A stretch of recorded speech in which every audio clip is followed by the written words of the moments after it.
Good evening, good morning, and good afternoon, wherever you are in the world. And welcome to another episode of The Post Show with myself, Raz, and Stephen, the Noms Giant. How are you, my friend? I'm doing all right, Raz. How you been doing, buddy? I am doing good. What's been going on in your world? Well, we have a winter storm here, and we don't have the snow equipment to clear the roads, and pretty good chunk of the businesses are closing because of the weather, and the kids are off of school for almost a week now. Oh wow! Yeah, wow, and we're getting freezing rain tomorrow, so ooh, not good, not good. Yeah, it's not looking good. It's been wild weather all over. Here in Australia, we had a temperature of 30 degrees the other day, which I know doesn't sound hot to you Americans, but it is hot. 30 degrees Celsius. Oh. Like 30 degrees Celsius. It was hot. I was working a 12-hour shift that day, walking around doing lunch breaks for people and being in the heat. It was ridiculous. And then yesterday it was pissing down with rain. So we can't win. It's been hectic and crazy. But let's get to the reason why we're here tonight. We are here because obviously we just watched Dynamite. What did you think of the overall show this week? I enjoyed the show. I thought it was a good show. No complaints here. Yeah. I think there was a lot of movement towards the stories they're aiming to tell. I feel like it wasn't as strong as that episode the other week that was really, really strong, but it was definitely still a good episode, and it was one that you could look back on and say, hey, they pushed for development here. I think it's a little better card than last week, though, in my opinion. Definitely a better card than last week and stronger in what they've got. And you got to remember, on this show, you haven't got Danielson, you haven't got Claudio, you haven't got Mox. So you've got three of your big names out that aren't there. And you're still being able to put on a decent quality show. So, they start the show tonight with showing both Samoa Joe and Hook entering the building. I think that was pretty well done. And then we start with our first match of the night, which was Christian Cage versus Dustin Rhodes for the TNT Championship. Great showing here from Dustin. And for his age, the dude can still bloody well go. And his best run for Christian Cage, I think it's his best run ever, Christian Cage, as far as his career goes. Like, Christian obviously has definitely been working, and for his run, he's been working hard. And he's always been, to me, an underrated performer. Or not performer, but underrated in his acceptance by the fans. Like, he's definitely had a strong feeling or like a strong character, but the fans have always gravitated more towards people like Edge and stuff like that, which unfortunately for Christian left him in a sad boat, because like I said the other week, it's one of those situations where there's always one member of the tag team that makes it bigger than the other. Happened with the Steiners, it's happened with Edge and Christian, happened with the Hardys. But I think Christian is now probably in his peak of where his career is, in a career resurgence. And I think this is going to be his best run ever. I always enjoy Christian in the ring. Yeah. He doesn't need a world title. I think keeping him in the TNT title picture is probably a smart move, and it doesn't harm him at all. He doesn't need to go for the world title. Keep him away from that. Keep that for the young guys and the up-and-coming guys. Obviously, throw in your people like Joe who are experienced, your people like Moxley who are experienced, but keep Christian that higher tier mid card is what I'd put it. Yeah, is what I put him in. He's a higher tier mid card, and he's doing brilliantly. Could he go for a world title and be a great champion? Yes, but I don't think this point in his career he needs that. He doesn't need a belt, in my opinion, though. Like you said there. Yeah. Dustin, great showing for his age. Couple of spots in the match towards the end of it where it was a bit like you could see age catching up with him. But other than that, really well done. The Canadian Destroyer on the outside to poor Nick Wayne, who's just getting abused constantly. When I saw that, I went, geez. Yeah. It's amazing. Sorry, but it's amazing for Dustin his size to do the Canadian Destroyer.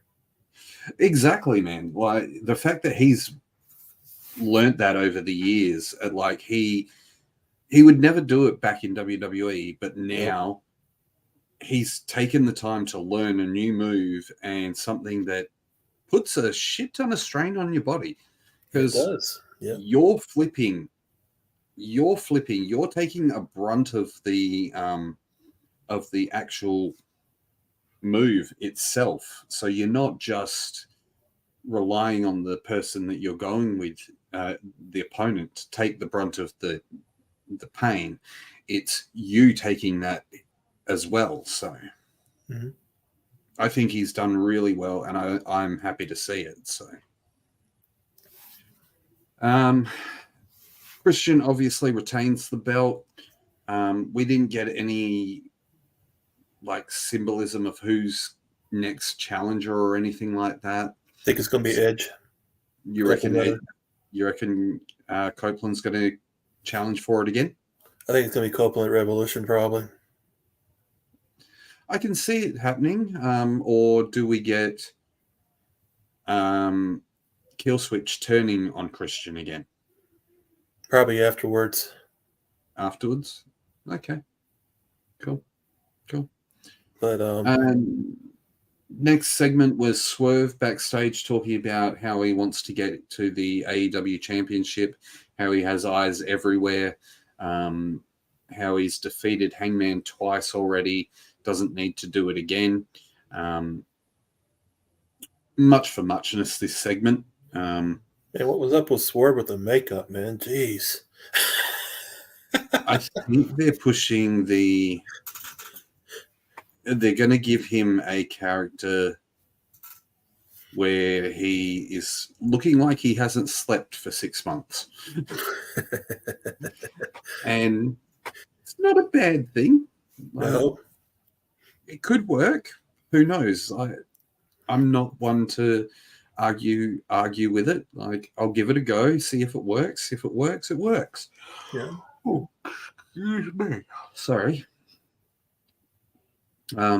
Next up was Jericho backstage. Some talking about how him and Sammy lost to Big Bill and Ricky Starks, thanks to the interference of the Don Callis family. Matt Sydal comes up and interrupts. They throw a cheeky nod at Matt Sydal being Evan Bourne back in the day. And then they set up a match for Jericho versus Sydal at Rampage. It's going to be a good match. Two veterans in the ring. Hopefully. Like, Jericho struggles now, but Sydal can still go. Well, Jericho needs to realize he's not a spring chicken anymore. No. He needs to realize that. He ain't going to be able to do those moonsaults anymore and the ropes and all that. He needs to realize that. He's getting up there, you know? Yeah. We then come to our second match of the night, Orange Cassidy and Trent Beretta versus Commander and Penta El Sierra Miedo. What did you think of this match and the way they teamed together? Like, what did you think? But Commander and Penta? Yeah. It was a good team, though, but tell you the truth, I think Penta's better going solo. Yeah. And I just wish we had a monster heel Penta. You know? I kind of agree with you there, but because Penta, as a heel, has worked as a champion before in TNA, back in the Impact, when it was Impact, TNA Impact, whatever you want to call it. He was a champion there. He was also a champion over here in Australia, and he's been champion in AAA and stuff like that. The dude can go. The dude can be a champion. Yep. Would I like to see him thrown into the main event scene? Hell yes. Yep. Would I like for him to be a contender for a heavyweight title, like a world title? Yes, I would. Yep. Obviously, you have to get through the programs that we're going with right now. But I can see maybe later in the year pushing, if Joe's still the champ, or hell, even if Swerve's the champ, give Swerve those different challenges. Give them and build Swerve's championship reign on challenges that aren't going to be Moxley, Hangman, Samoa Joe, and all that. Give him people like Penta. Give him Trent Beretta. Give him all those sort of people. What do you think? I agree. I really do. I agree, buddy. Yeah. And I think. I'm sorry, but go ahead. Hi, Alex, and hello, Jake, the Aerial Assassin. Oh, hi guys. Thank you. Sorry, got a bit focused on that. But I think that Penta definitely has a bright future as a singles competitor. Obviously, him and Phoenix have been tag team champions before. I don't think they need to be tag team champions again. No. Give them singles runs. Maybe put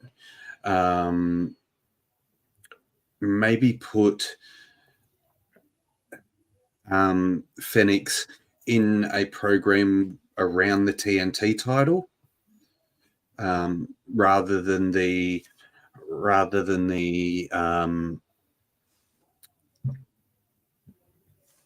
international title. Put him around the TNT, build him up there, give him some strength there, and let Penta find his footing in the main event scene.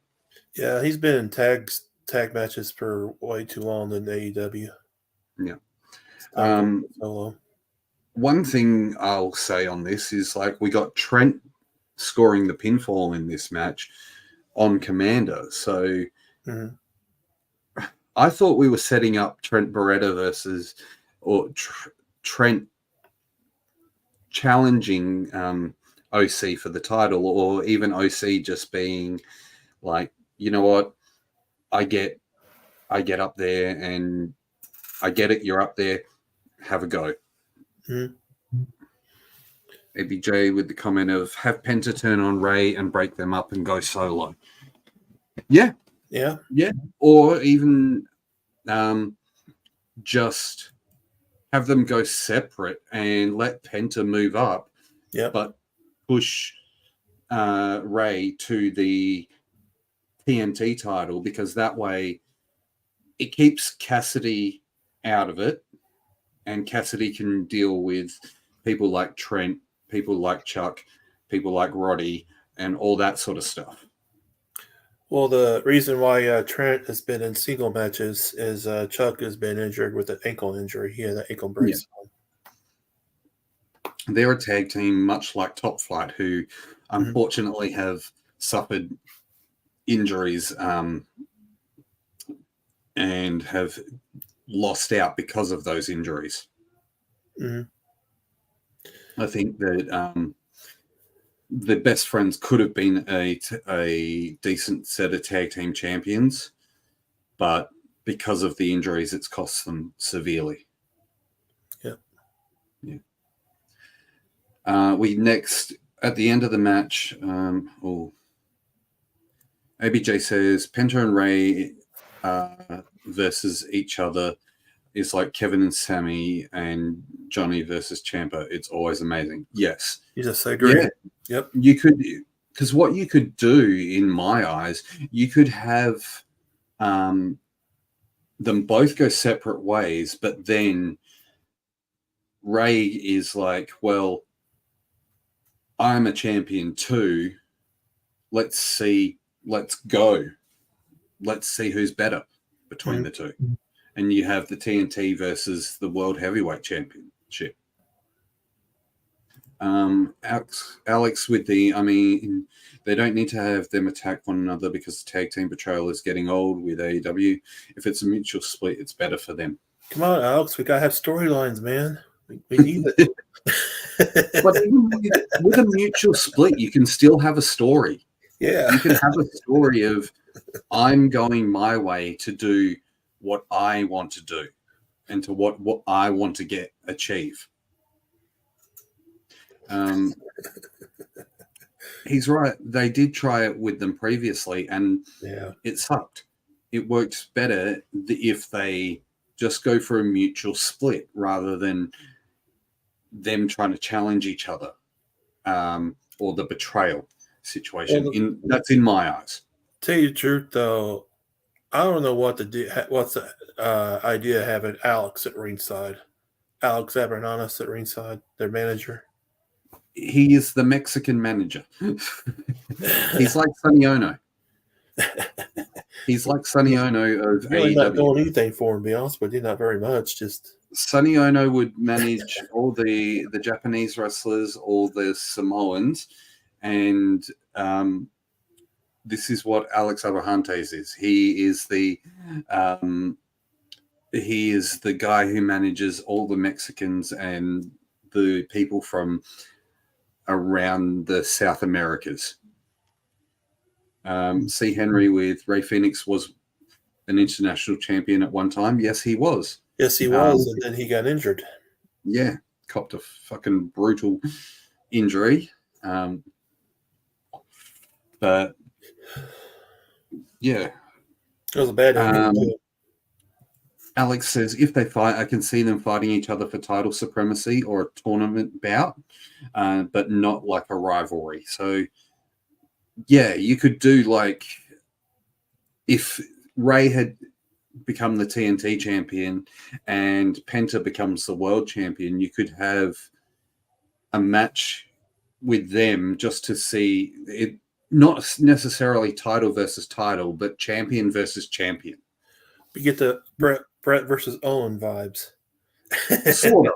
Yeah. Sort of, but not without the feud. Yeah. Brett versus Owen without the feud and without the bad blood of brothers. Yeah. Definitely something that they could look at. And I think it would work. That's my opinion. I think it would work. What do you think, Stephen? It will work. Yeah, I believe it will work. And the main thing is whenever Pac comes back. So rumor is that he's been backstage a few times, and apparently that's part of AEW's protocols now, is that they have to be backstage at the shows for a few shows to get them ready to be used again on TV. Mm-hmm. So he's in that rotation, due to come back very, very soon.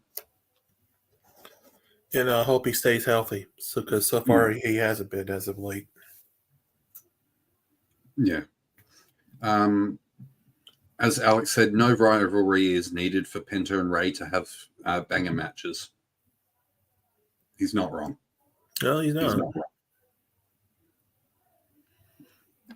wrong. End of the match, we get Undisputed Kingdom coming out, taking aim, obviously, at Orange Cassidy. They surround the ring, then get in the ring. Roddy basically gets on the microphone, throws out the challenge for the international title. We now find out that it's not. Orange says, yep, let's do it tonight. And Roddy turns around and goes, no, 6 weeks' time. I'll see you on March 3rd at Revolution. It's going to be a good We're match. going to get a title change? It's going to be a good match. I still think Roderick's going to get the title. So you think we're going to get a title change? Yeah, I really do. I can see how that can happen. I can definitely see that. But I don't think it happens because Roddy wins it cleanly. It's going to be a lot of interference. I see shenanigans. Yep. I see shenanigans. And if they are planning a Trent Beretta Orange Cassidy feud, I think that's the spot that you do it in. There's another thing, though. Is Adam Cole's ankle going to heal by Revolution? No.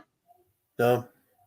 Cole is out until at least When did he go? It was November, wasn't it? He got injured in November, wasn't it? Yeah. They diagnosed it for at least 9 months. So he will be back around the Summertime. time of, he'll be back in available, or should be back and available by All In. Okay. He won't be able to wrestle anytime soon. The only, But he tore his ankle up pretty well, didn't he?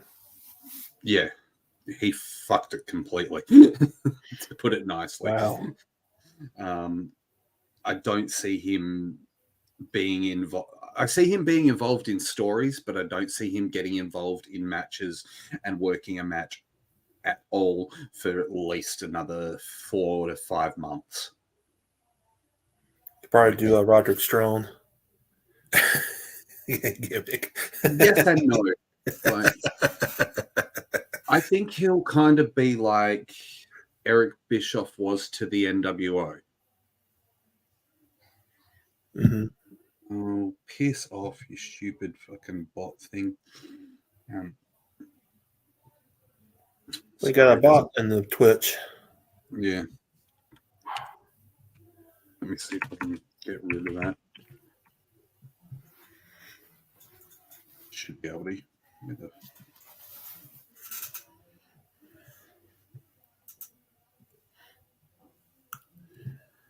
Either way, though, it's going to be a good match. A lot of interference for Mark over at Revolution. Yeah. What did I do to? What have I done to this?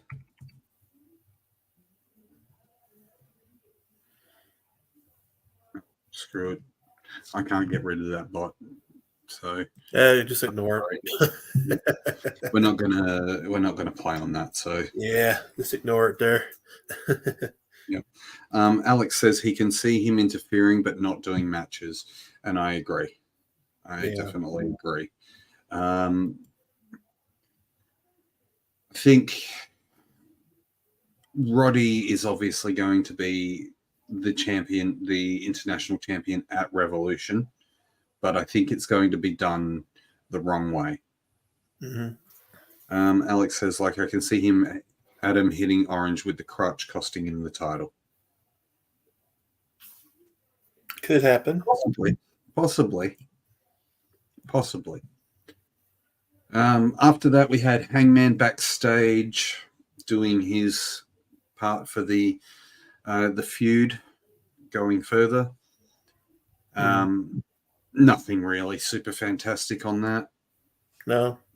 Same difference. Then we had Mark Briscoe come out to celebrate the life of Dre. We got Jay's video. We got Jay's family in attendance as well.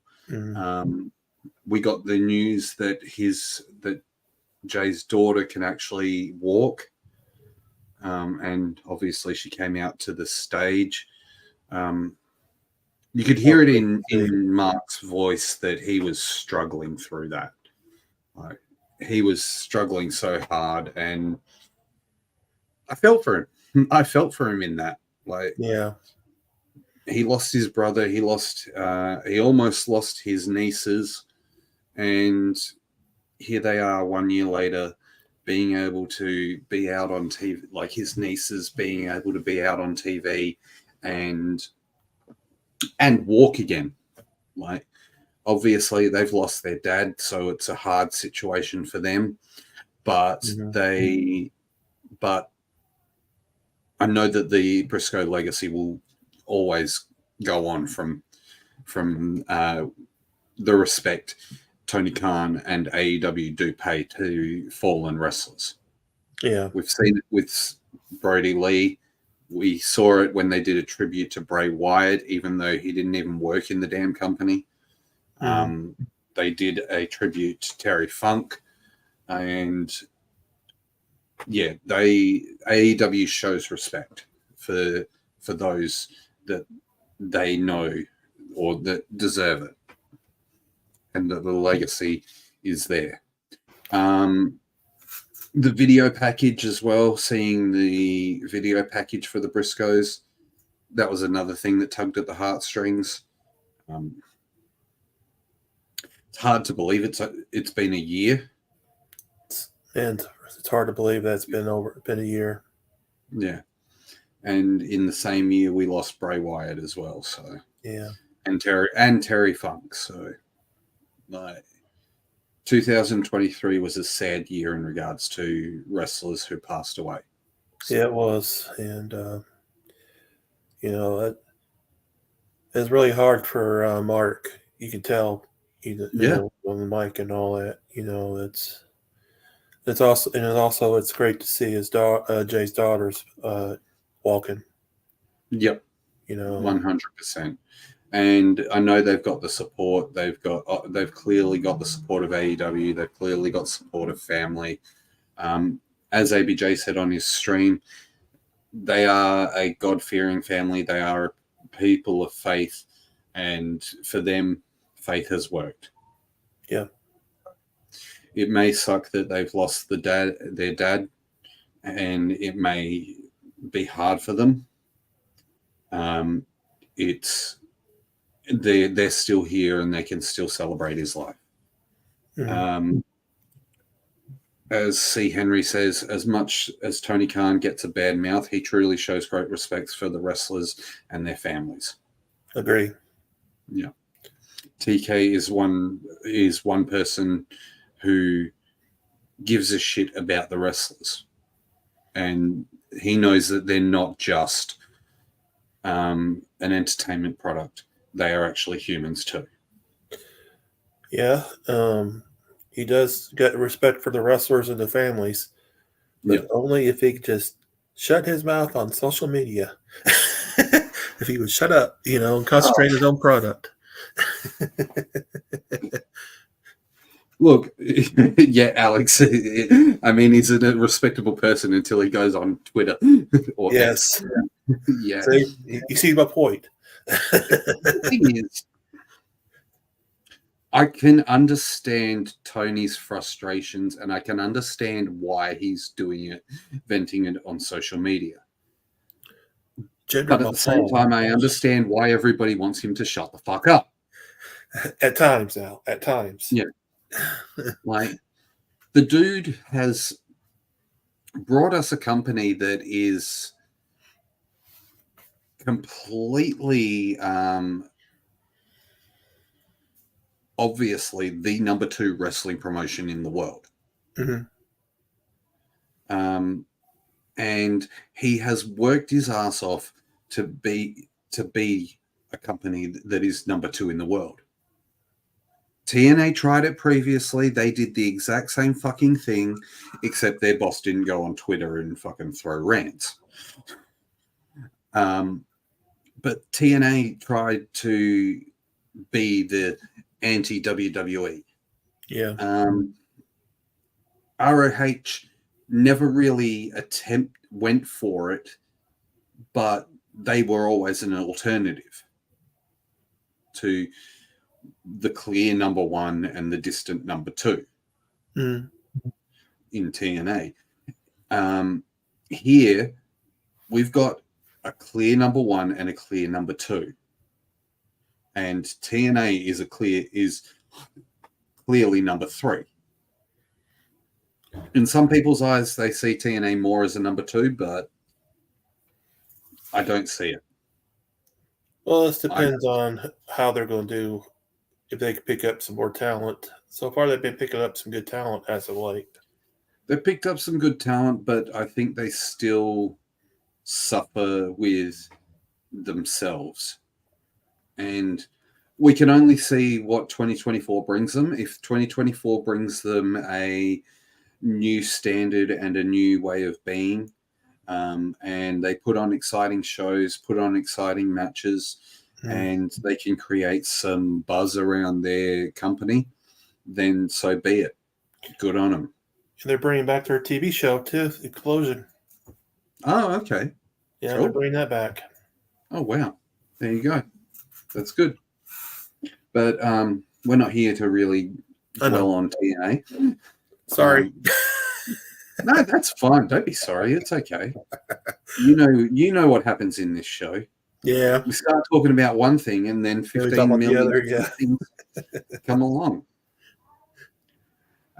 We then get, after the Briscoe video package and a commercial break, we get the Young Bucks back, or in a pre-recorded interview. Play my violin for the Young Bucks. No longer wanting to be called Nick and Matt, now wanting to be called Nicholas and Matthew. And acknowledge us as we're EVPs. Yep. Do they still have their pedo stashes? Yes, they do. They are channeling their inner, I should not be, that person should not be around a primary school or an elementary school or a high school. So, yeah. They are still channeling that. Like they're older. Yeah. I think this is going to be a new experience and a new interesting characters for them. I hope they don't face T and Darby. Well, I kind of do, because they have the potential here to drag mega heat into the match. So if Sting pins them and Sting wins, then it's a great send-off. But also, if Sting loses to them, they're going to get nuclear heat. That's what they're wanting, yeah. And it's going to be that sort of heat that will it'll either make or break the company in that regard. Because people will look at it as they've booked themselves to win the match. But there's reports out there that Sting has final say on how he goes out and who he wrestles. The reports say that Sting has chosen the Bucks to be the team to face. Well, what is then? But could it be that we get, instead of just the Sting and Bucks, we get Sting and Darby versus the Bucks? We get Sting and Darby versus the Bucks versus the AEW Tag Team Champions, Ricky Starks and Big Bill. Like a triple threat tag? Yeah. Could happen, unless Jericho and Sammy might do something. I hope not. I hope not. I used to like Jericho. I still don't mind Jericho, but he needs to. He's getting to the stage of Hulk Hoganisms. Yeah, and that's not good. Oh. You don't want to be known as the Hulk Hogan of your company. Mm-hmm. If you're bringing eyes to the product, different story, but you don't want to be that. C. Henry says, I'm glad they took the shot at CM Punk and some of those ex-WWE talents that weren't happy in AEW. Yeah, they did. They did take shots at them, and I liked it. It was definitely a promo that they were, when AEW first started, it was there to change the game. Mm-hmm. It was there to basically ruffle the feathers of WWE and say, hey, we are here. You're going to have a challenger, whether you like it or not. And I think that's one thing that AEW's been lacking. They haven't had that authentic challenge to WWE's not bottom line, but to their standing on the platform. Mm-hmm. Do I think ever that AEW will become the number one company? I probably wouldn't see it in the next 5 years, but not now, though. Like, It definitely not right now. Definitely Yeah. not right now. But if they can get back on track, they have a good potential to rock the foundation of WWE, who have been around for over 60 years.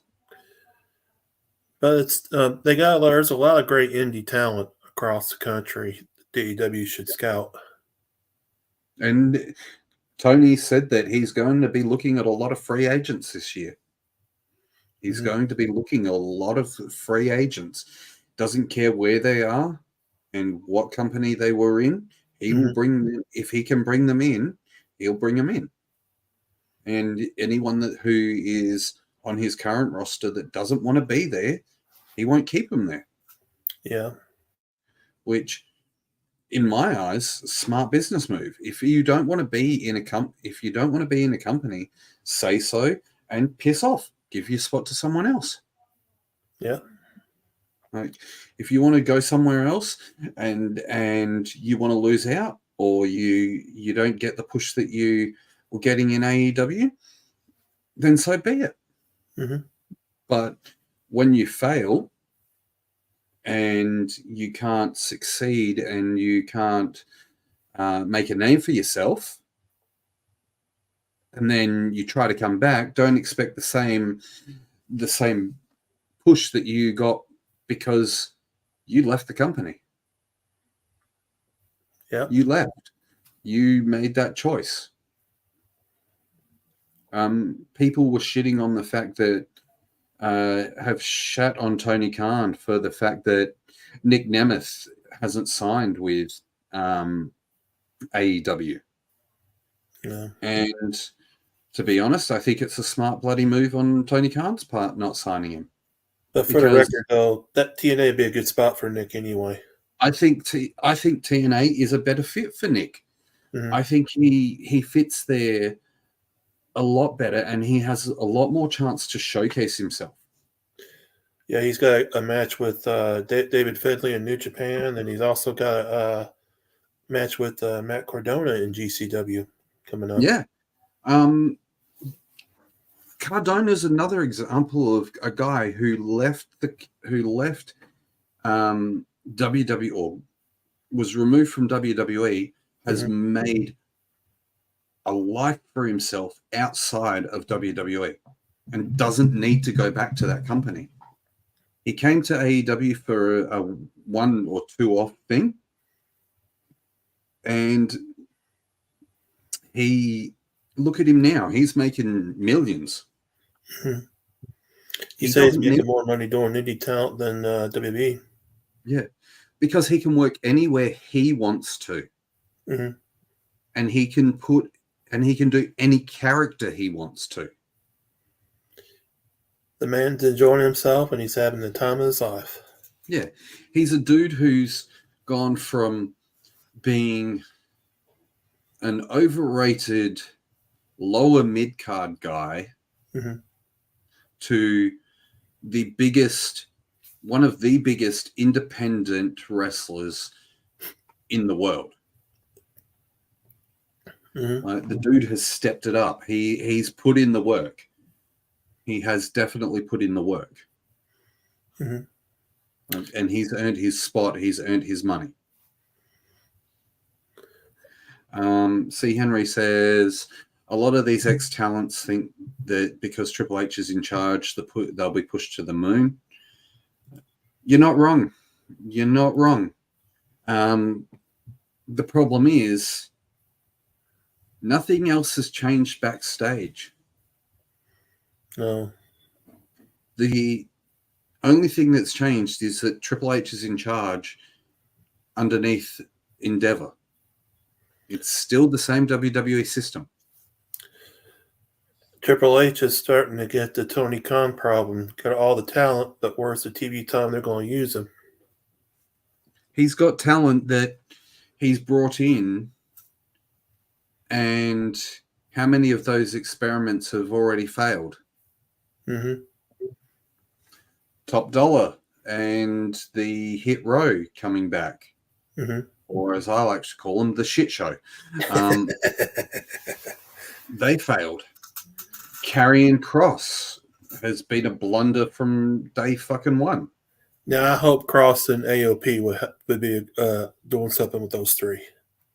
Honestly, I think this is the last chance for Karrion Kross in that The Final regard. Testament, it's a good name. Yeah. It's a fantastic name because this is his final fucking chance. Yeah. The dude can't, if the dude cannot get himself over and cannot work within the system, he's going to be screwed. Yeah. From what the dirt sheets are saying, Andrade's going back to WWE because Charlotte pushed for it.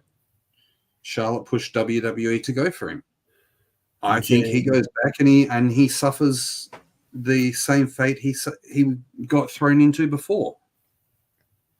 Oh my god, he's cool in NXT, but when he goes to main roster, he's just another fucking Mexican guy who can wrestle, and turns into a Wish version of Alberto Del Rio. Yeah. And Alberto Del Rio is no fucking prize. So, like, he's wrestling in Mexico, believe it or not. Good. He can stay there. He can stay there. He's a fuckhead. I don't like him. Never did. And he can stay there. C. Henry, exactly. Andrade's best run will always be in NXT. Yeah, that's my only concern about the NXT wrestlers getting called up to the main roster is how they're going to be booked in the main roster. The thing about it with WWE is that the way they book NXT is completely different to the way they book Monday Night Raw and SmackDown.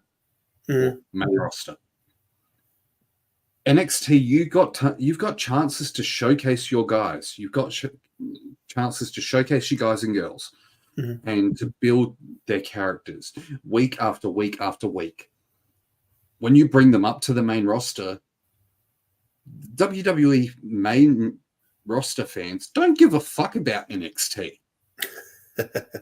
No, they because really don't. Do you know the fans get their tickets for free, waiting all day to get tickets outside the Performance Center? Yeah, they don't care. The main roster fans do not actually care about NXT. No.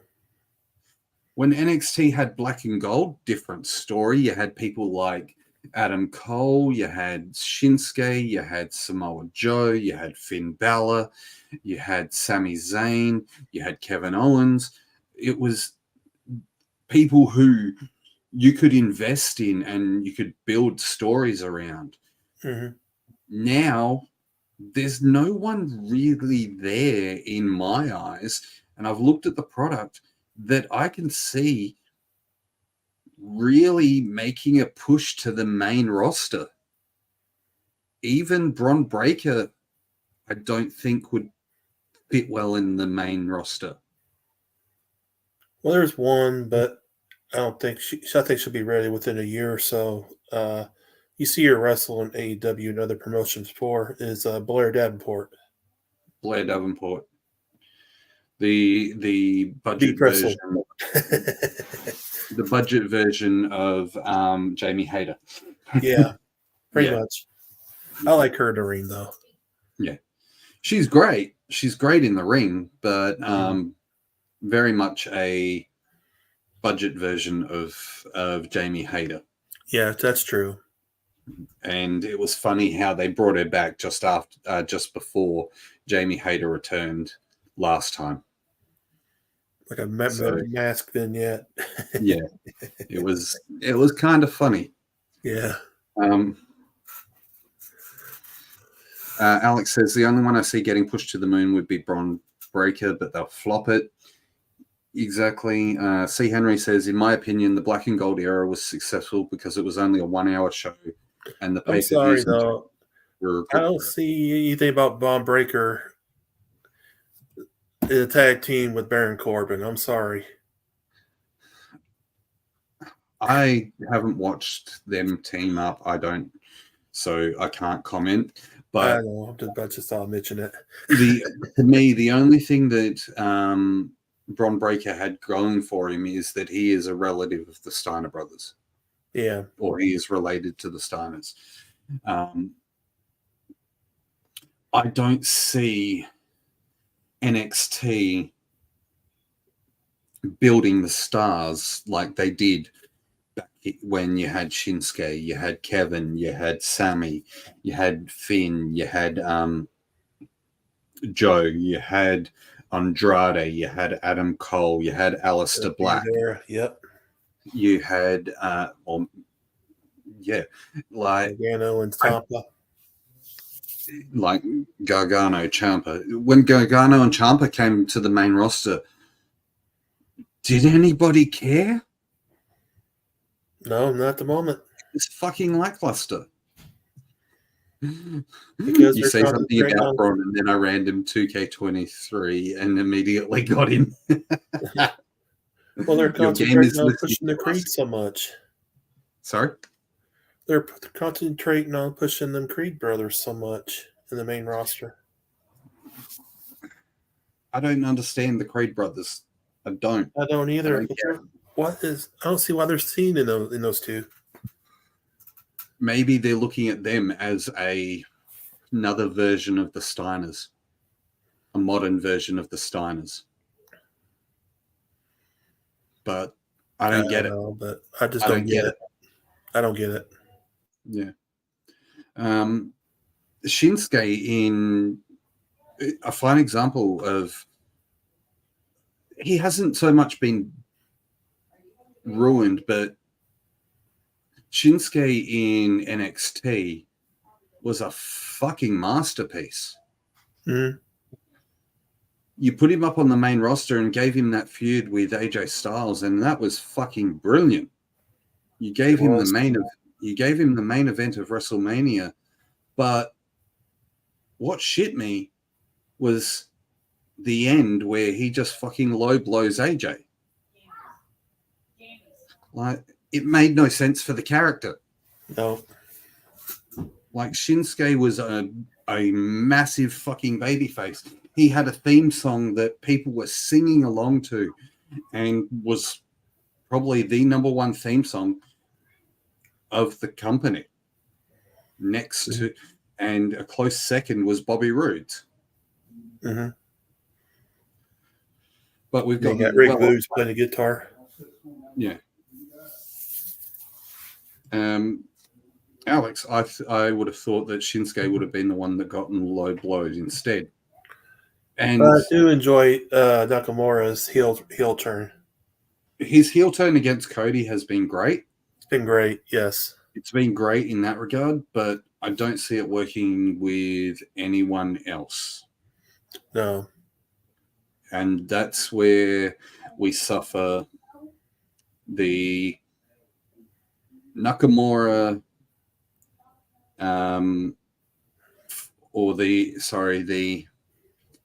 the AEW Cody conundrum. Stars come, or people come in, face Cody, and shit goes south. Yeah. Yeah. Yeah.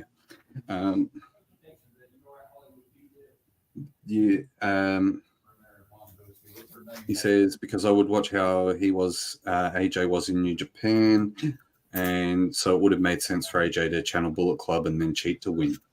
Exactly. You go and watch Shinsuke versus AJ in New Japan, and it shits all over that fucking WrestleMania main event. Mm-hmm. If they'd let them go to the WrestleMania to a New Japan style, that WrestleMania main event would have been fantastic. It would be. WWE, of course, went, no, we're gonna play it our way, and we're gonna throw in a twist at the end that's a fucking pointless twist that shouldn't happen, because we've got a major babyface facing off against another babyface. Yeah, remember, that's the Vince booking. And we have to book a stupid, pointless turn that is going to diminish the most over character at the moment, because no one's bigger than Roman. No. Anyway, Anyway, to think this all came about because we were talking about Nicholas and Matthew Jackson. yep. Fucking hell. We just went on a 20-minute rant about that because of the Young Bucks. How do you feel? How do you feel, Stephen? I'm all right, buddy. I'm all right. Yeah. Hang in there, buddy. Hang in there. Still awake? Yeah. Hey, I'm awake. Pedo-Stash Jacksons. The Pedo-Stash Jacksons. You're not wrong. Yes, Vince should have lost creative powers years ago.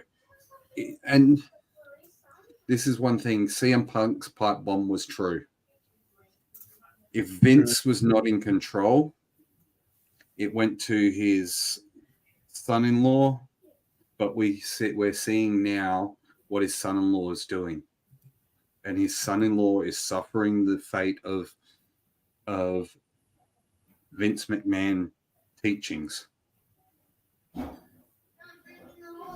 Because where did Triple H learn? Who did Triple H learn from? Vince. Exactly. Hunter learned from Vince. Mm-hmm. So he's gonna book the young guys and try and give them a strong showing. Mm-hmm. But at the end of the day, you know your money makers and you know who you're gonna push to be your money makers. You're telling me when Johnny Gargano came back that he was going to be a strong contender and he would be in a world title scene? Complete and utter bullshit. Mm-hmm. Tommaso Ciampa would never have made it into the world title scene. He had that bad injuries on the roster. Samoa Joe they didn't believe in because of the fact that he was injured, so they chucked him on commentary. About Ciampa, I didn't thought he was going to make it with that neck. Yeah. The thing is, at least he ain't doing what TK does and relies on only 3 people. The thing about that, Alex, is the at that time that TK was relying on 3 people was because of the bullshit that was going on backstage with the biggest drawer in the company at the time.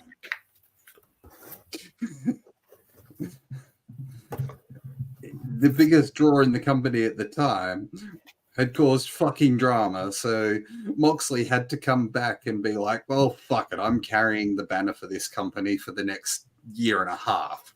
So that's where that comes down to. Moxley's got somewhat of a break from AEW. Yes, he's been in Japan and he's been fucking killing it over there. And he'll be back on Collision this weekend. But Mox needs a proper holiday. The dude needs a proper holiday. Oh Lord, I'm so looking forward to that Windy City card. Mox versus Naito. Yeah, that's going to be holy fucking cow. amazing. I think the only problem is these year-long title reigns. Gunther's title reign has been good because he is dominant and he is defending the belt. Gunther, Rhea's good. The Rhea's has suffered from the lack of contenders, of quality contenders. Yeah, I agree with that. Roman's entire title reign has been pretty much same people throughout and has suffered because it's the same shit over and over and over and over and over again. You don't see the tag titles defended very much either.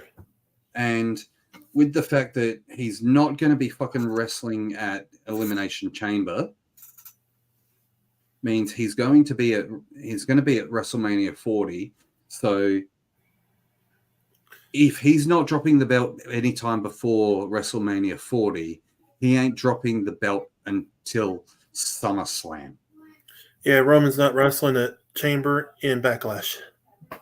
So he's going into WrestleMania 40, probably facing The Rock as champion. Mm-hmm. You have Cody Rhodes not finishing the story. you have The Rock not taking the belt, and the time that Cody Rhodes does finish the story is at SummerSlam, at the earliest. And I wish they hurry up finish that story. A year and a fucking half, over a year and a half, almost 2 years worth of finish the story, get the belt. Yeah. Because it's one his daddy wanted and never won. Get fucked. Should have been done at WrestleMania. I agree. Seth's, I can say, sucks because of matches that he shouldn't win. Speaking of Seth, I heard he's been injured after all. Not going to happen. Rock versus Roman won't happen till next year's Mania. You reckon they'll wait another year for Rock and Roman? Especially in Minnesota. No offense to Minnesotians. Yeah. You're saying that from a home in Minnesota. So, Jake says he's calling BS on the fact that Roman's not wrestling at Chamber. Look, guys, I think I honestly don't see Cody winning the belt this year at WrestleMania. I think if he's going to win it, he's going to win it at SummerSlam. I hate to say it, guys. I think they're aiming to have Hogan to break Hogan's record. They want to get rid of Hogan's record. Yep. They're trying to get rid of Hogan's record. It'll be that Hogan will come back and they'll do the celebratory bullshit about Hogan and his 40 years, blah, blah, blah. And then Roman will come out and say, I'm beating your record, blah, blah, blah. Mm-hmm. And then he'll retain at WrestleMania after wrestling only fucking 6 matches last year and so far not even one match this year, as far as I know. He'll wrestle at Royal Rumble. So Rhea Ripley's wrestling more title matches than Roman. His match versus Shinsuke at Fastlane didn't make sense for Roman to win. Yes, remember Cena versus Rock was years built up. It was a year in the making for the actual call out, but there was legitimate hatred for a while. Mm-hmm. Yes, they should have Hogan beat. As much as everybody want that storyline to end. Sorry, Shinsuke versus Seth. Yes, I think that Shinsuke should have won that, but sorry, I completely forgot that Shinsuke faced Seth. I haven't really paid attention to Seth's title reign, to be honest.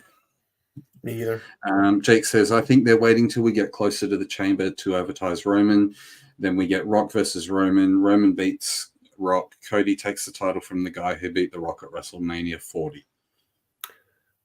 I don't think Chamber's not selling out, is it? Let me check. I can check that. Because they're really hoping to be Rock versus Roman.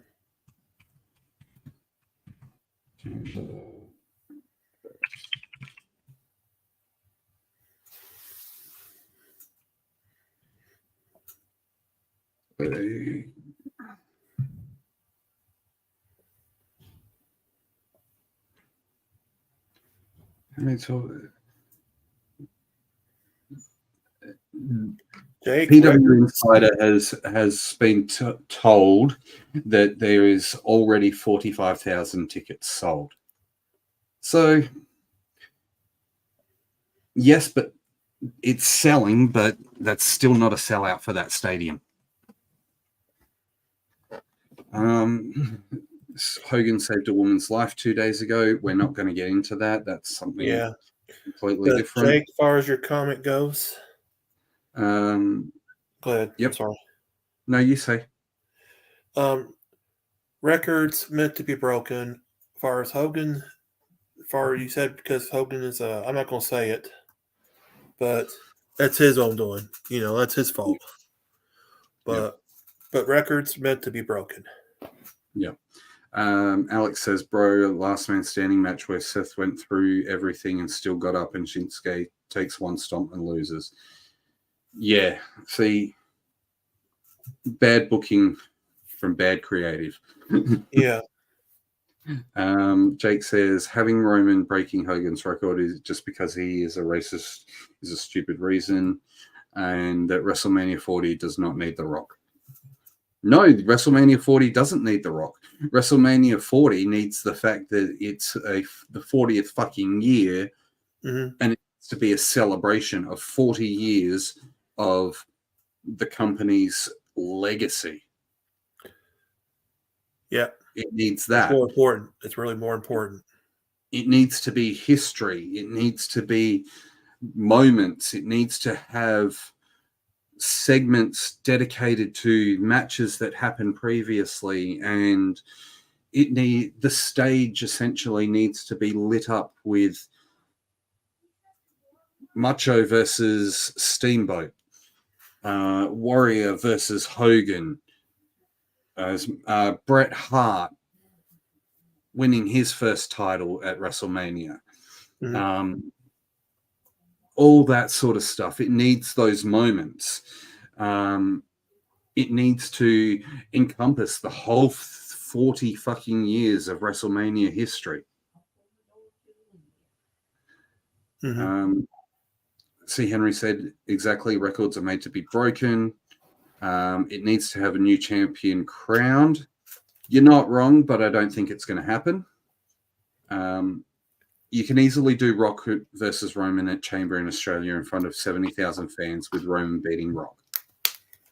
You could, but if you book Rock versus Roman at WrestleMania, you pull in 100,000 fans in Philadelphia. So what will leave Cody?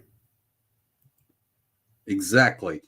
To not finish the story until SummerSlam. You ain't going to have Roman to wrestle twice. Night 1 and night 2. You will finish the story at SummerSlam.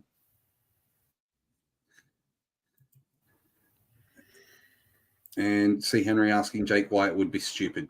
SummerSlam in Cleveland, Ohio. That's where it's going to be at. Anyway, getting back to why we actually came along.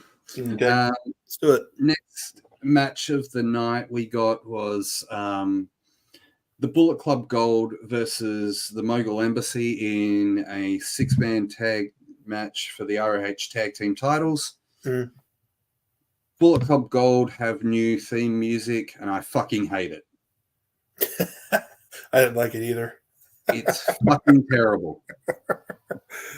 I didn't want to say nothing, but I hated it. Change it. Go back to what it was. Give them back the Bullet Club anthem. Don't fucking give them this shit. This one was shit. It was. However, in saying that, we do get new champions. Which I'm happy. We get new champions. New ROH 6-man tag team champions. So now we have the Bullet Club Gold with gold, and we have the Acclaimed with gold, who came out to help the Bullet Club Gold. Do we see a unification match down the line? Yes. Do we see brand new belts being made for a unification match? Not really, though, despite how much money they've got the Acclaimed Trios titles. I think if we do get a unification match, I think it goes to the Bullet Club. Mm. And I think that the Bullet Club go with a new design for both sets of belts, or they go and just combine it all as one belt. And bring the lineage from the ROH title into the trios titles. Mm. So that's what I think will happen there. So if they're going to get rid of the ROH Trios titles, so what's going to leave all the other titles? As far as Ring of Honor goes. Can't comment on that right now because that's a different section. Alex says, what if CM Punk beats Seth at WrestleMania, then Damien cashes in and wins CM Punk's hometown at SummerSlam, he wins the title back. Then you've got a John Moxley CM Punk situation on your hands. Yep. I'll give you the title, and then you can give it back to me. Yep. After that, we got Adam Cole and Wardlow backstage. Adam Cole hyping up the fact that Wardlow's going to go for the world title. But this time he won't be injured. You're not wrong. Or will he? On today's episode of What's Going to Happen. Adam Cole backstage with Wardlow. Adam Cole hyping up the Wardlow going for the world title. Wardlow going boom. Really weird segment there. That was weird. Yes. Really weird. Very weird. See, Henry, Jake's come back to you saying, because it's not good enough reason and it doesn't do any good for the overall product. Nobody wants to see another year of Roman as the champion. Jake, you're not fucking wrong. Nobody wants to see Roman as the champion for another fucking year, but it's WWE logic. Let's screw the pooch. We did it at WrestleMania 39. Why the fuck not do it at WrestleMania 40? Word the sheep, Jake. They don't care what we think. Wrestling fans are the lambs being led to fucking slaughter. Pretty much. They'll tease us and they'll give us the hype of, oh, things are going to change. We're going to listen to our fans. And Roman's still champion. Everybody wanted Cody to be the guy. Mm-hmm. And before that, everybody wanted Sami Zayn to be the guy. And before that, everybody wanted Kevin Owens to be the guy. And Sami Zayn, Kevin Owens, Sami Zayn, Cody, all three of those guys were the perfect guys to end that title reign. Sami Zayn or Kevin Owens, I understand why they didn't do it. Mm-hmm. Sami Zayn should have been the guy. But you had Cody as the back burner. Mm-hmm. And so Sami wasn't going to win because Cody was there. Cody came in. I'm going to do this. I'm going to be the guy. I'm going to take the next stage. And what do? We get a rubber chicken at the end of the fucking match that becomes a meme and lasts for the next year to be Cody's fucking standard. And as Alex says, they lost in that order too. Kevin, Sami, then Cody. It was exactly that. I don't know why everybody sees in this storyline, Bloodline storyline. I really don't. It's just dragging. I get some of it. I completely understand some of it, but it's gone on way too damn long now. Agree. I'm just turned off of it because it's way too long. Yeah. It's just way too long. I don't. It sucks. You're not wrong. See, Alex agrees with me. Yeah. Next up, we got Timeless Tony Storm coming out to do commentary for Deonna Purrazzo versus Anna Jay.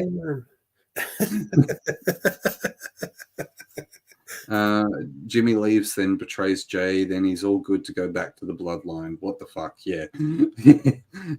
Exactly. Just wait till Trinity comes back. Even guys in AEW are saying that Cody is taking the title for Roman at WrestleMania 40 is more important than Rock versus Roman at WrestleMania 40. Cody's time to win the belt was last year. Yep. And they blew it. They screwed the pooch. Fans were even upset. They went and they had the biggest dog in the fight, the guy who was an EVP at their rival fucking company, come back, and who you could skyrocket to success. Even bigger than when he was in AEW and even bigger than when he returned. You could have skyrocketed him to even bigger success. But you screwed the pooch and went, nope, we're going to keep the belt on Roman. Yep. And Rock versus Roman should have been 10 years ago. Roman wasn't ready at that point. Roman wasn't ready at that point. And Rock was busy making movies. Disagree. Hogan's record should be broken, and it's a good enough reason. But Rock was already leaving. Yeah. Let's go to this. The disagree. Hogan's record. Hogan's record, you're right. It's like Hogan's record does need to be beaten. Every record needs to be broken. They're created for a reason. The only record that's never going to be beaten is the 21-0. Yep. That's the only one that's never going to be Flair's beaten. record. Yeah. How many times? Ric Flair's title reign will succumb. Like record, his WWE acknowledged title reign will fail, but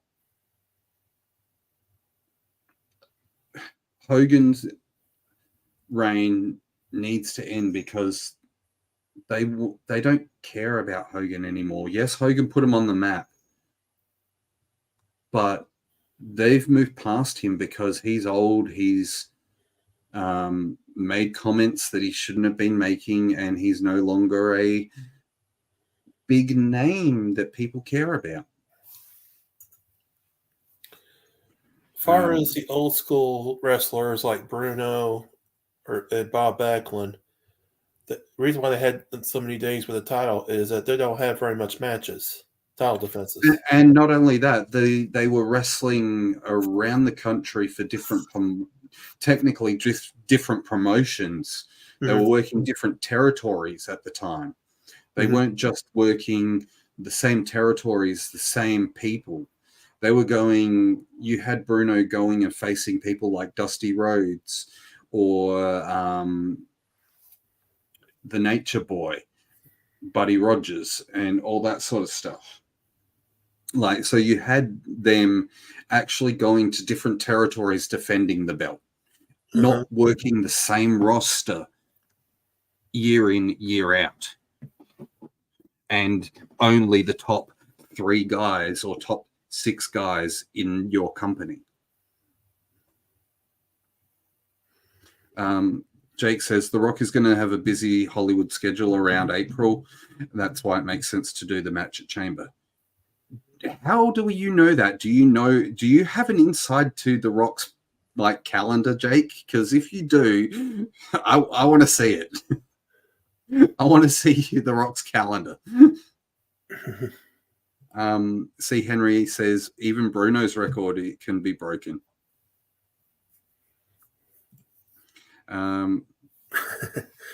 He's washed. Now Bruno's a good wrestler, Alex. If you watch Bruno wrestle.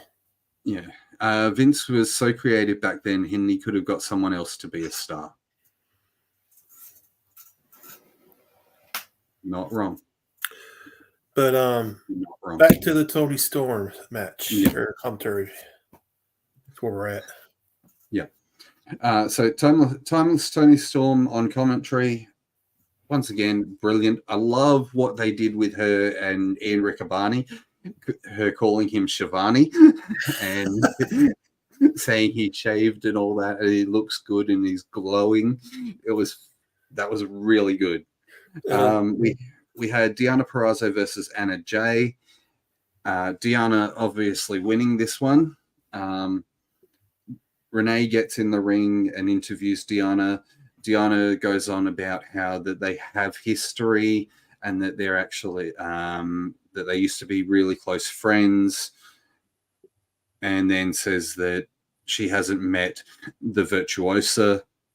And then Tony gets on the mic in her probably most authentic 1950s, 1960s Australian British accent possible, like the most authentic Australian British accent possible.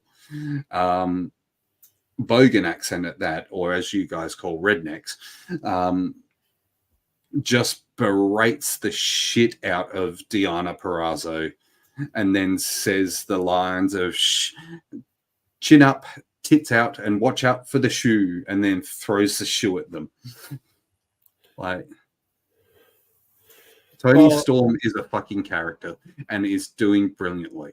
What was so hilarious was Tony Storm was petting Ian's hair. Yeah. At the end of the match, it was so hilarious.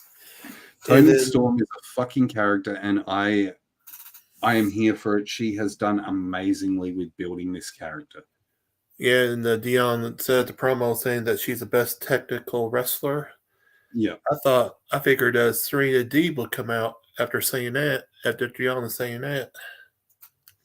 I think that has to do, they're saving Serena Deeb for Collision. Yeah. I think they're going to save Serena Deeb for Collision. And Alex was talking about Hogan being washed. Hogan. I never was a Hogan fan. I'm sorry. Although I do have to say, as much as you may not be a Hogan fan, go watch some of his stuff in Japan. Go back, watch his stuff in Japan. He wrestled for New Japan, and he actually could wrestle. It wasn't just 5 moves of doom. It was not just 5 moves of doom.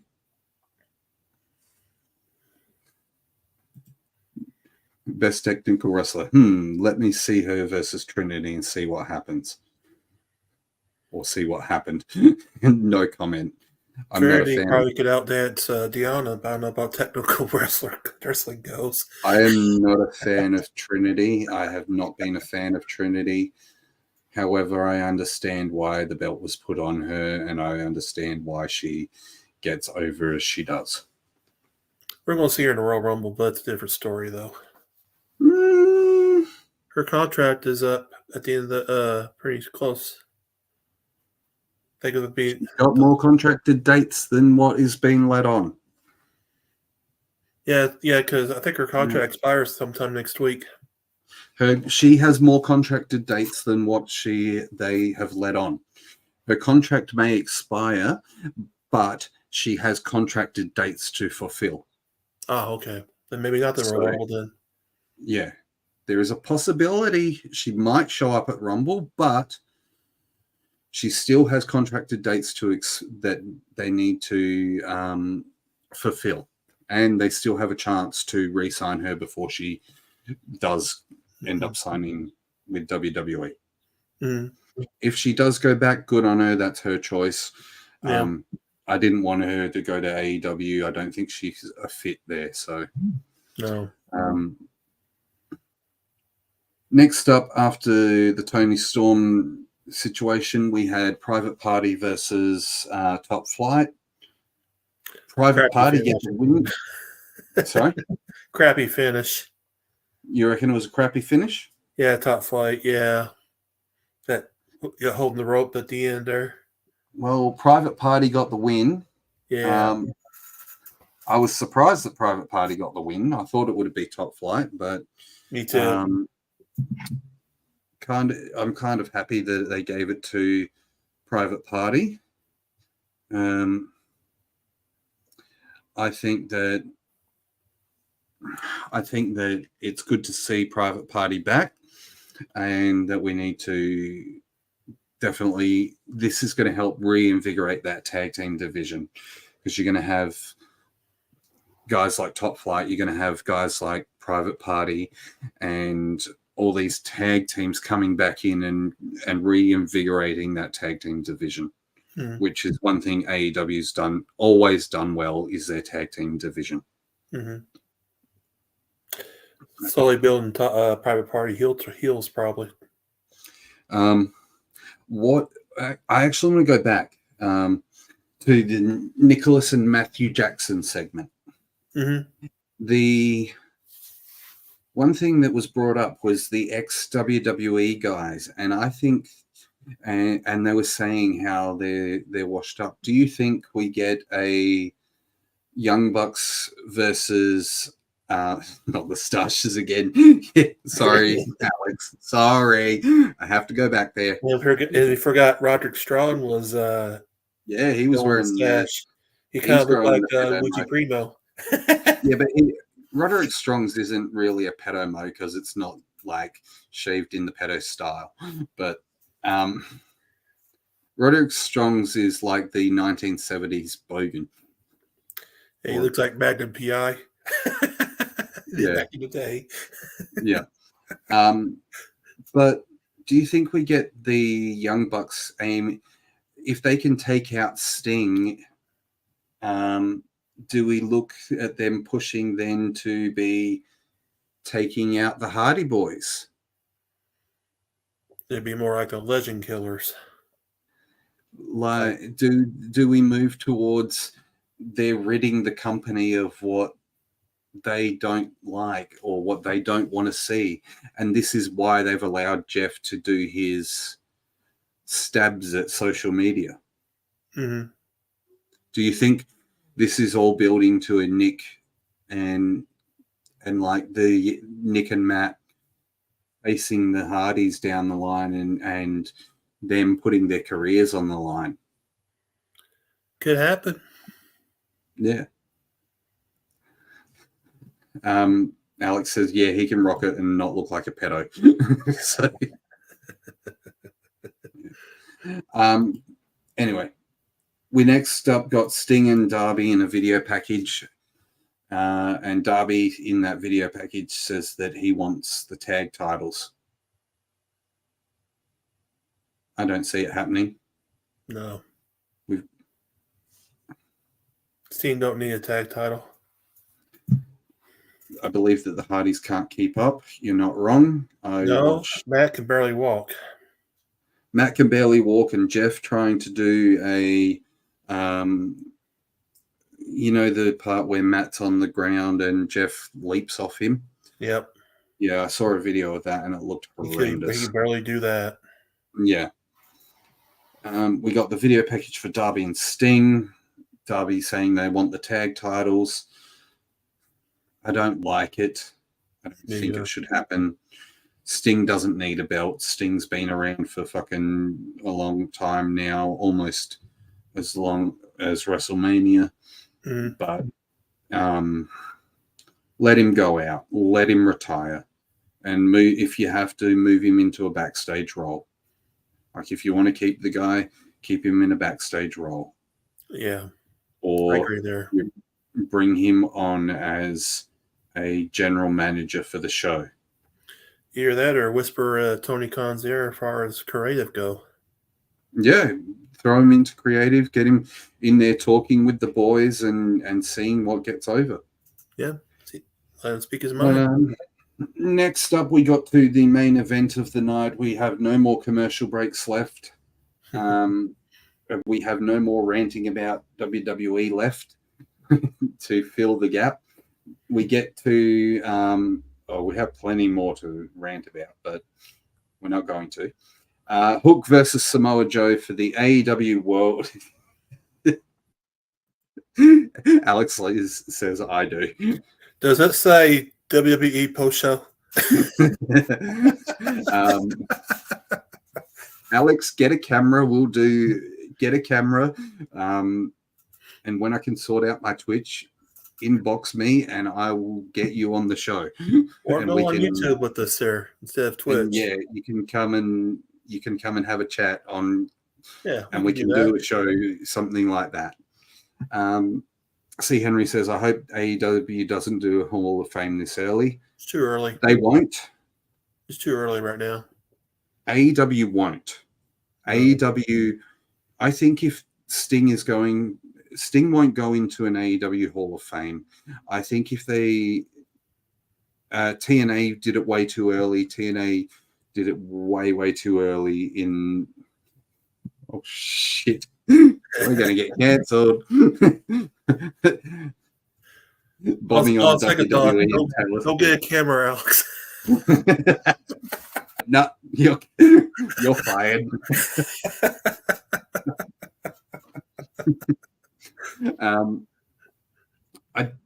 Getting back to this comment though, I don't think that AEW, and I don't think Tony Khan is stupid enough to do that. He knows that TNA did it, and they were stupid to do it. He knows that WWE do it, but WWE has the legacy behind them to do it. I think if AEW get involved in a Hall of Fame, it becomes a proper physical location, and it is not just based on AEW. Mm-hmm. It is based on wrestling as a whole and the history across the world, be it Japan, England, Australia, America, New Zealand, wherever. Mm-hmm. I think if AEW was to do a Hall of Fame, it would be a worldwide Hall of Fame with a physical location where you can go and see like items and pictures, and you have video libraries and stuff like that. Correct me if I'm wrong. Does New Japan have a Hall of Fame too? Not that I'm aware of. Give me 2 secs. I don't think they do. Because they've been in the New Japan in the early late 70s, right? New Japan has a they have their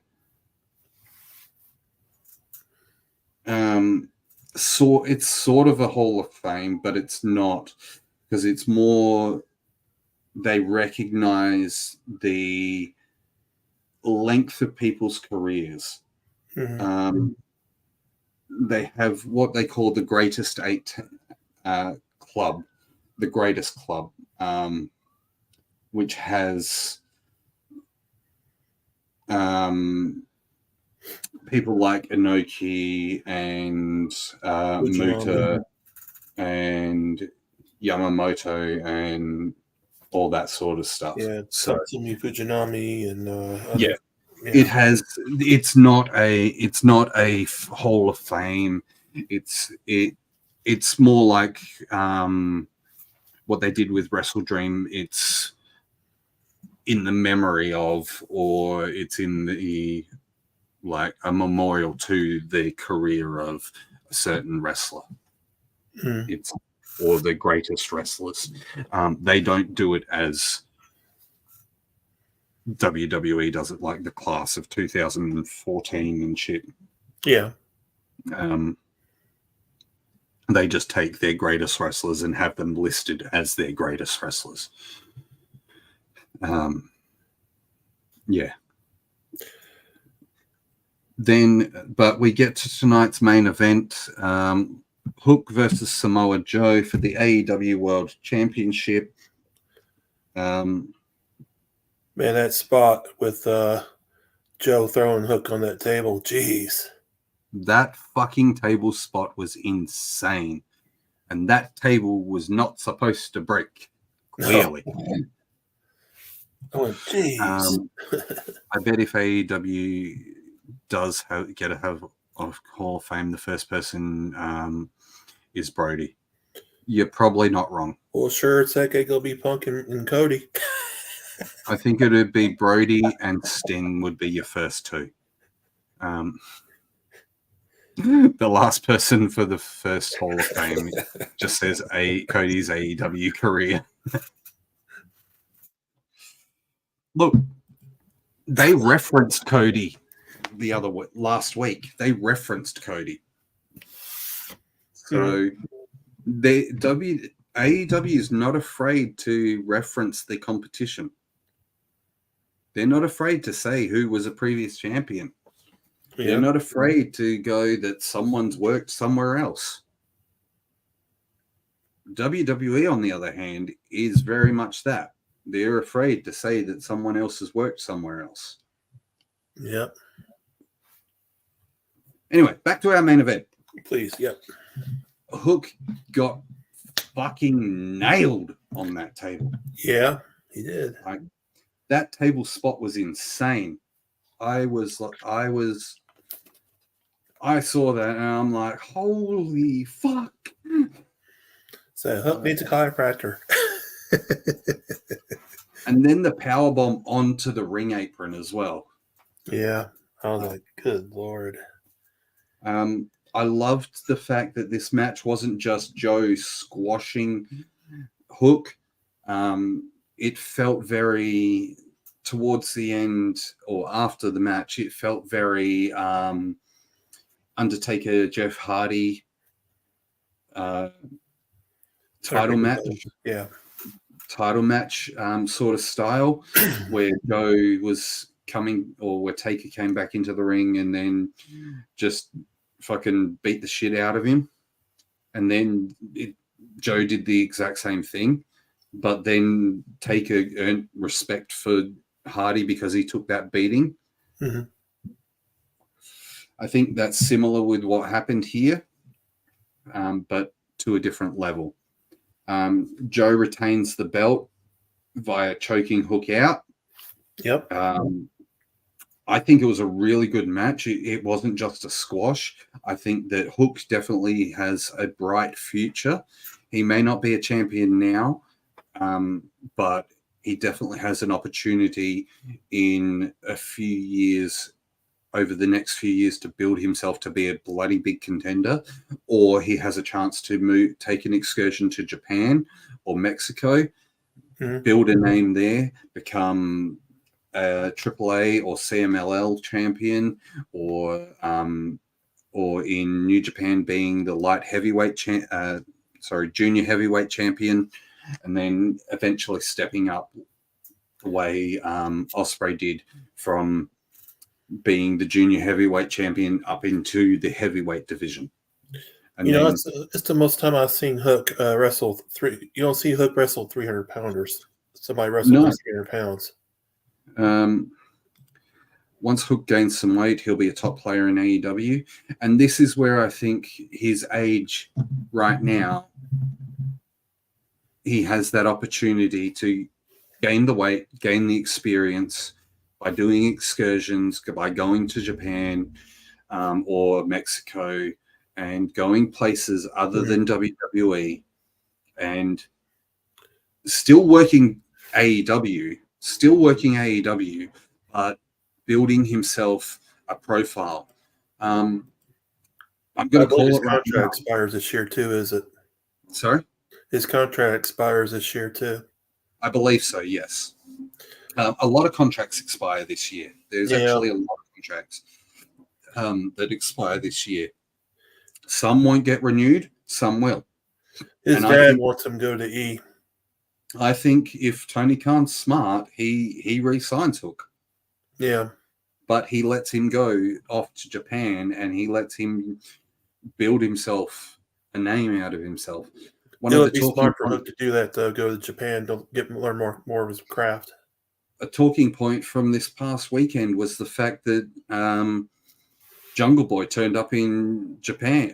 Well, not in Japan, but in New Japan at Battle in the Valley. It's going to be the best move for him. And I think that that's obviously a story from AEW to move him to Japan to build him as a real top contender, like to push numbers, and then eventually he'll come back and he'll be the guy that pushed out CM Punk. Like, I think Jack Perry going to Japan is a fucking smart move. Yeah. And another move that would be great would be send Hook to Japan. It's going to happen, Alex. The War Dogs versus the Bullet Club Gold. I have a prediction for the next Forbidden Door between AEW and Japan. The War Dogs versus Gold. For me, If I could book any tag team in New Japan to face Bullet Club Gold, it would actually be Tama Tonga and Tungaloa, the Gorillas of Destiny. There you go.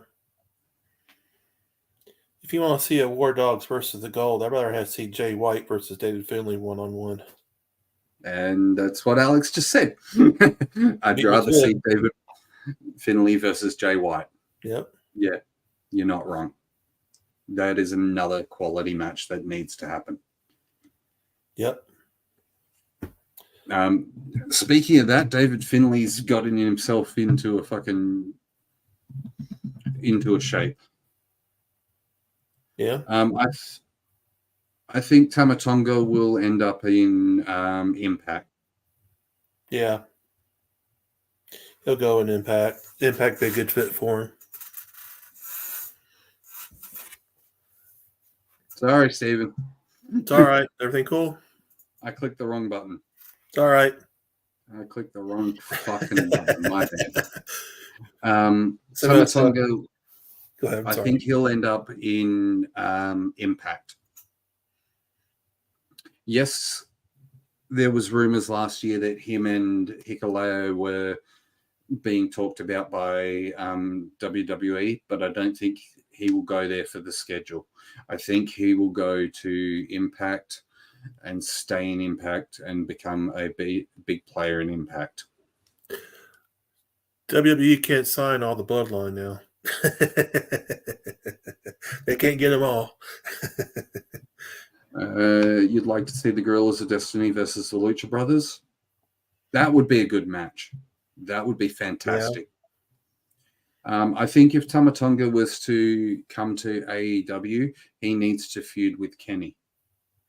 And Kenny's not there. Do something with Phantasmo and Hikuleo. They got the tag titles, both strong in the IWGP. Yeah, because you got to remember that Tama Tonga was part of the Bullet Club. Mm-hmm. ABJ says Jacob Fatu went to Booker T's school. Yep. And he's been being watched by WWE. He's currently in MLW, but he's also Zilla Fatu is probably what he's referring to. Yeah.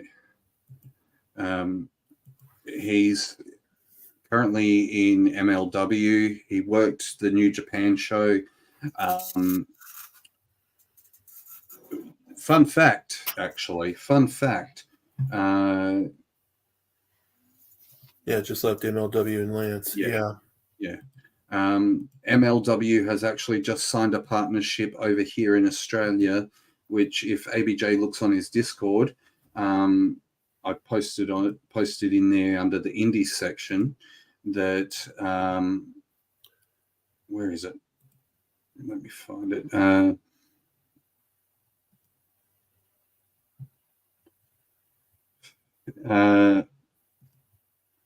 MLW and Oceania Pro Wrestling have signed an international partnership.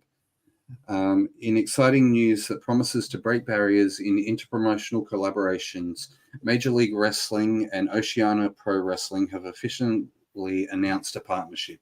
This collaboration between the two organizations marks a significant step forward in expanding the global reach and impact of both promotions. We're thrilled to team with Oceania Pro Wrestling, says MLW's Court Bauer. The fans down under are some of the most passionate, and we can't wait to bring them something special as two organizations team up for some exciting opportunities. Buckle up, we're going to give you an unforgettable experience. We have some. It's cool with the partnership though, but wonder if MLW will get a TV deal somewhere. Good question. They might get they'll be on Fight over here, but we have some exciting broadcasting announcements coming for 2024 that will involve MLW and OPW's relationship, said the OPW owner. This is truly a unique partnership by two innovative wrestling companies to have OPW champions recognized by MLW as their regional champions and to bring MLW to Australia in 2024 and beyond. OPW wrestlers will show up on, will show MLW fans how good we are down under, and who knows what that will mean for MLW in the future. Well, it's good for MLW, though. It's good for them. MLW will be working with Oceania Pro over here in Australia. Oceania Pro is going to start building themselves a big foundation over here, and I would not be surprised if they become probably the biggest company here in Australia. So where are they based in Australia? What city? MLW. Oceania. Oceania. No, the Australian promotion. They are based in. They are running the Starcast event here in Melbourne. They ran the Impact Down Under tour, which was funded by the New South Wales government. They are based here in Melbourne. Jake, that game's been out for fucking ever, and it is not a great game. I've been playing it. It costs a lot of money to advance. It's okay for what it is, but it's a pay to play. It really is. Alex says he's played it and it sucks. I agree. I've played it. It's not. I never played it really. So it's a mobile phone. It's a mobile game, and honestly, I wouldn't. Yeah, that's just. Yeah. I'm not going to recommend it because you pay a lot of fucking money. But it's good for MLW for them to do that. Promote with Oceania. Yeah.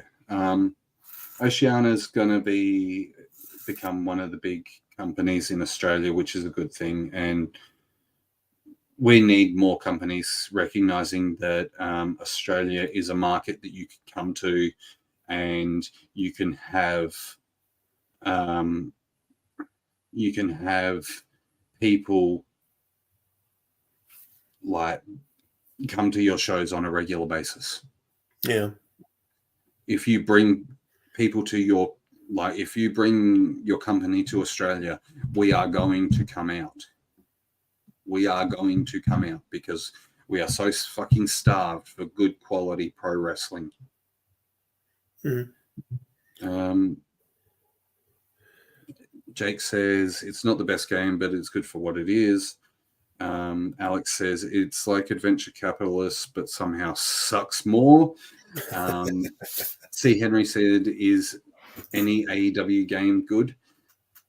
Look, I haven't played Fight Forever, but I never played it either. From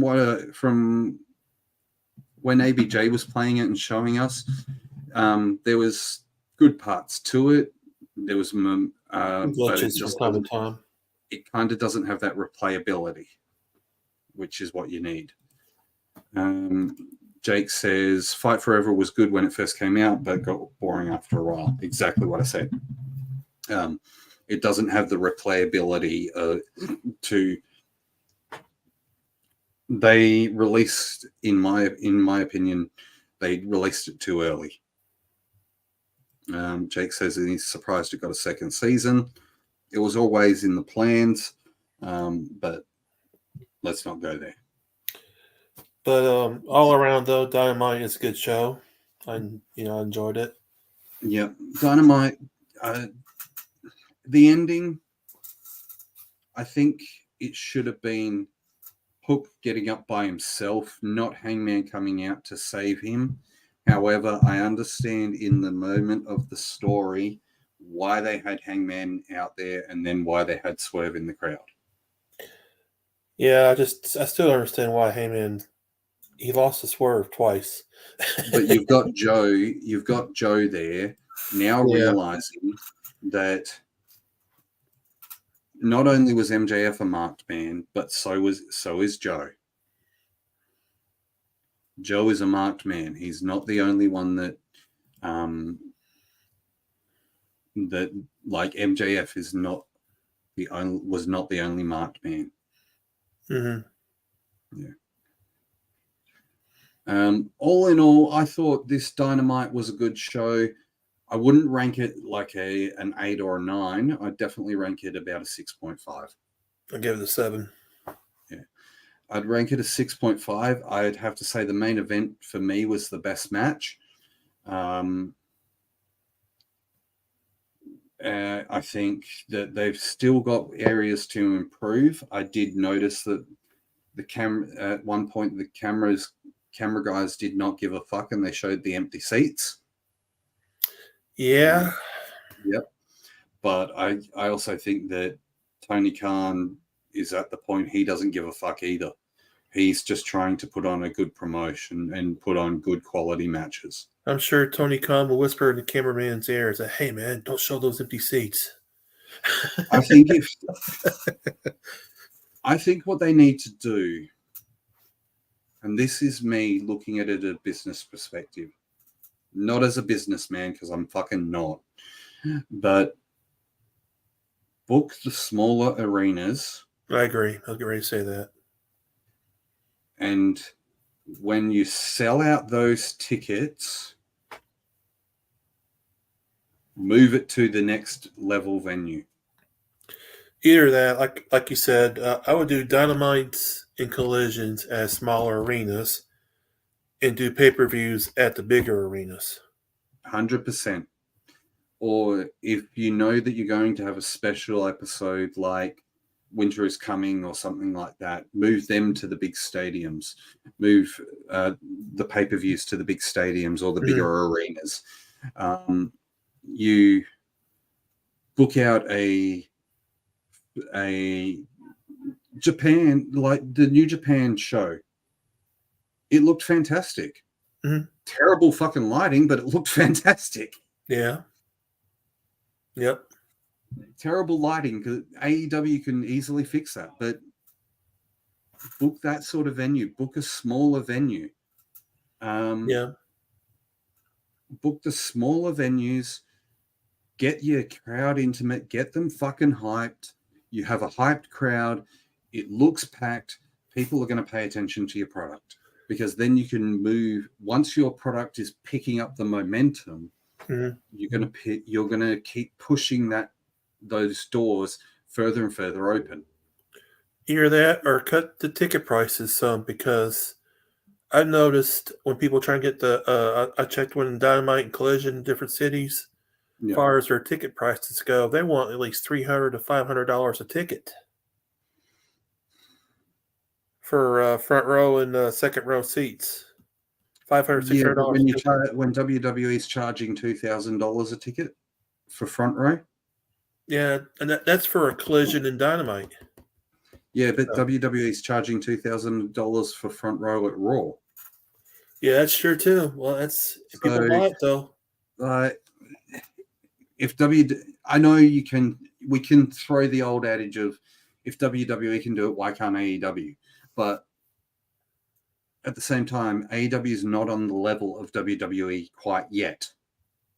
And they haven't built up 50, 60 years of loyalty where people, and they haven't got a generation yet where